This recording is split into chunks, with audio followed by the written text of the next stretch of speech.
우리는 2007 부활절을 맞이하여 이 고난주간에 마리아 선교사님의 순교가 우리에게 어떤 의미를 주는지 돌아보기 원합니다. 안나 선교사님 편지의 일부분입니다. 2000년 FBI에 의한 탄압이 시작된 이후 마리아 선교사님의 문제는 종교 경찰에게 넘겨졌습니다. 그리고 마리아 선교사님의 경찰청 출두가 있는 매주 월요일마다 센터의 동역자들은 마리아 목자님의 연락을 기다렸습니다.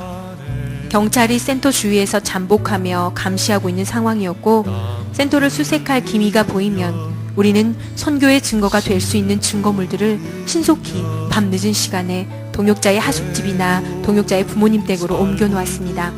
이러한 일들은 거의 매주 이루어졌습니다. 경찰은 마리아 목자님의 취조는 계속되었고, 한번 출두하면 하룻밤 내지 이틀 밤을 그곳에서 내내 신문 받으시다가 풀려나시곤 하셨습니다. 하나님께서는 마리아 목자님과 보이 형제의 꿈을 통해 고난이 마리아 목자님을 기다리고 있다고 증거하셨답니다. 한 번은 경찰청에서 마리아 목자님의 자존심 강하신 성품을 알고는 마리아 목자님을 창녀들과 같은 구치장에 가둠으로 마리아 목자님이 창녀, 인간 쓰레기 취급을 받게 했다고 합니다. 마침 마리아 목자님께서는 그때 고린도서 성경 공부를 인도하시던 때였는데, 만물의 찢기로서도 자신을 드렸던 사도 바울의 신앙을 통해 힘을 얻으셨기에 그 상황을 잘 견디어 내실 수 있으셨다고 증거하셨습니다. 경찰의 미행은 마리아 목자님이 경찰청에서 나온 이후에도 계속되었습니다. 경찰이 미행할 때마다 하나님께서는 신실하신 방법으로 마리아 목자님이 그들을 따돌릴 수 있도록 도우셨다고 그분은 증거하셨습니다. 계속된 경찰의 방해에도 불구하고 신실하신 하나님의 도우심 속에서 경찰에 미행당하는 상황 속에서도 마리아 목자님은 선교 역사를 조금도 퇴보시키지 않으셨습니다. 2001년 1월 수양회를 마치고 마리아 목자님께서는 수마트라 비전 트립을 하셨습니다. 그리고 그분은 꿈에 부풀어서 돌아오셨습니다. 당시 비전 트립이 이루어진 곳은 아주 위험한 곳이라 외국인들이 감히 생각지 못하는 지역인 아째까지 이루어졌는데, 그때 하나님께서는 마리아 목자님에게 이제는 내가 나를 위하여 스스로 십자가를 만들어서 져야 하지 않겠느냐고 말씀하셨다고 합니다. 그리고 고난주간이 돌아왔습니다. 그분은 여느 때처럼 심장병과 여러 가지 지병으로 건강이 악화되셨습니다. 그분이 돌아가시던 주, 여간에서는 성경 공부를 다른 사람에게 부탁하지 않으셨는데 그분이 제게 전화를 하셔서 성경 공부를 인도해 줄 것을 부탁하셨습니다. 그때 그분의 목소리는 정말 죽어가는 이의 목소리와 같았습니다. 그때가 목요일이었던 것으로 기억됩니다. 병세가 너무 중하자 보이 형제가 마리아 목자님의 반대에도 불구하고 자카르타 시내의 한 병원으로 모시고 가 입원을 시켰습니다. 그분은 심장병이니 병원에 가도 별 도리가 없다며 반대하셨지만 보이 형제의 간청에 못 이겨 병원으로 옮기신 것입니다. 그리고 토요일 아침 7시경에 하나님의 부르심을 받아 천국으로 돌아가셨습니다. 부활주의를 앞둔 토요일이었습니다.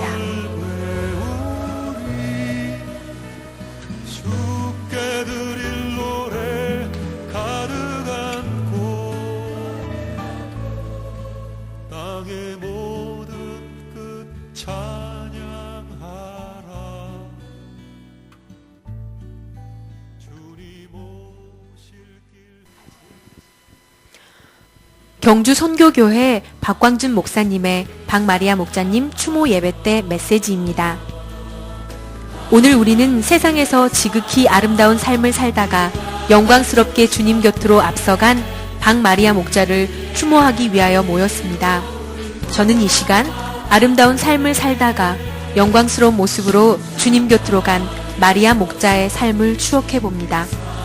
23년 전 부활절이 가까운 때에 저의 가정을 방문한 그녀는 건강이 너무 쇠약하여 거반 죽어가는 모습을 하고 있었습니다. 저는 그때 고린도서 15장 부활장 말씀으로 부활하신 예수님을 영접하도록 도와주었습니다. 예수님으로부터 새 생명을 덧입은 그녀는 주님이 주신 생명을 주님께 다시 돌려드리고자 결심을 했습니다.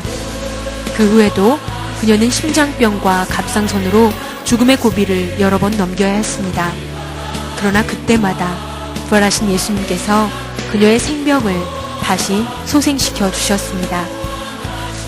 입버릇처럼 주님이 다시 주신 생명, 주님을 위해 사용하다 주님께로 돌아가는 것이 소원이라고 말했습니다. 그녀는 가난하고 병든 많은 사람들에게 사랑의 손길을 보냈습니다. 앞을 보지 못하는 자들에게는 길잡이가 되어주고 말 못하는 자들의 대변자가 되어주었습니다. 그리고 인도네시아에서는 빈민가에 버려진 아이들과 고아들에게 어머니가 되어주었습니다. 우리 모두의 마음 가운데는 그녀의 아름다운 삶이 간직되어 있습니다. 우리가 아름다운 삶을 사는 것도 중요하지만 영광스러운 죽음을 맞이하는 것은 더욱 소중합니다. 우리 하나님의 사람들은 죽음을 통해서 하나님의 영광을 드러낼 수 있어야 합니다. 그리고 마침내 양무리들을 위해 목숨을 버리신 선한 목자 예수님을 본받아 그녀는 자신의 목숨을 버렸습니다. 그러나 마리아 목자의 죽음은 죽음으로 끝나지 않았습니다. 그녀는 인도네시아에 떨어져 죽은 한 알의 밀알이 되었습니다. 마리아 목자는 한국인 선교사로서 인도네시아의 첫 순교자가 되었습니다. 순교자가 있는 곳에 생명의 역사가 일어나게 됩니다.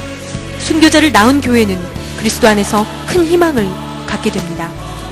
그녀의 죽음을 통하여 이 교회 가운데 더욱 풍성한 생명의 역사가 일어나게 될 것입니다. 특히 인도네시아와 해교권에 무수한 생명의 역사가 일어나게 될 것을 믿습니다. 우리가 하나님의 나라에 들어가게 될 때는 새로운 몸으로 부활하게 됩니다. 그때 우리는 매우 영광스럽고 신령한 몸으로 변화될 것입니다. 마리아 목자는 이 땅에서 연약한 육신으로 인하여 많은 고통을 당했습니다. 그러나 이제 부활의 몸을 입고 부활하신 예수님과 함께 영광스럽고 강하며 신령한 몸으로 영원한 세계로 들어갔습니다. 우리도 그와 같이 될 것입니다. 저는 살아가는 동생의 죽음 소식을 들은 후 제가 괴로운 심정을 달래기 위해 밤하늘의 별들을 바라보며 주님 곁으로 떠난 동생의 모습을 그리워할 때 참으로 밝고 아름답고 행복이 가득한 모습을 한 동생의 얼굴이 다가와 저를 위로해 주었습니다. 그녀는 마치 신랑 곁에 서 있는 행복이 가득한 신부와 같은 모습이었습니다. 이제 우리는 눈물을 거두고 영광스러운 부활의 날을 사모해야겠습니다. 앞서간 마리아 목자의 아름다운 삶과 영광스러운 죽음을 마음에 새기며 영광스러운 주님의 나라를 향해 나아가야겠습니다.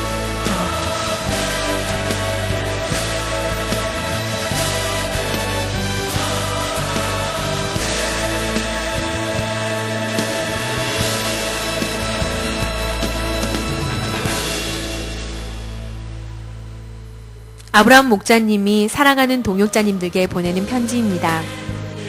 2007년 겨울 수양의 이후로 우리 교회 가운데 생수의 강이 흘러넘치고 있습니다.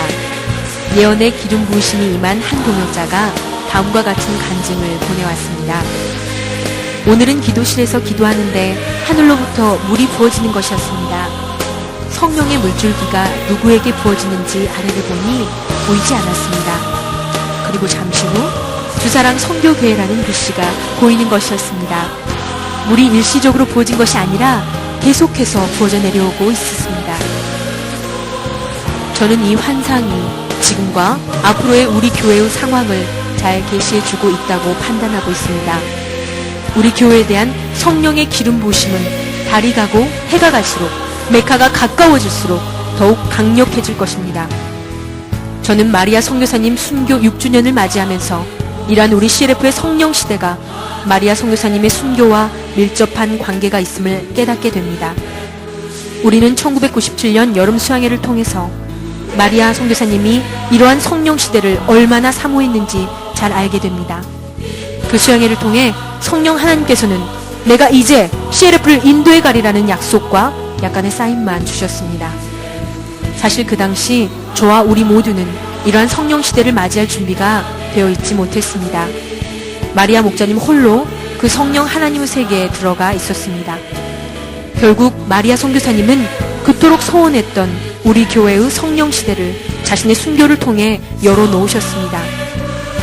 예수님의 십자가의 죽으심과 부활이 전 신약 시대에 걸쳐 성령 시대를 열어준 사건이라면 마리아 선교사님의 순교는 우리 교회에 성령 시대를 열어준 사건이라 할 수 있었습니다. 그러기에 이제 우리에게 임한 성령 시대는 예수님의 핏값과 마리아 선교사님의 순교 후 대가가 지불된 성령의 세계인 것을 깨닫게 됩니다. 저는 우리 모든 CLF맨들이 마리아 선교사님 순교 6주년을 기념하면서 이 사실을 깊이 깨닫고 우리에게 임한 성령 하나님의 세계를 심히 소중히 여기고 잘 감당할 수 있기를 기도합니다.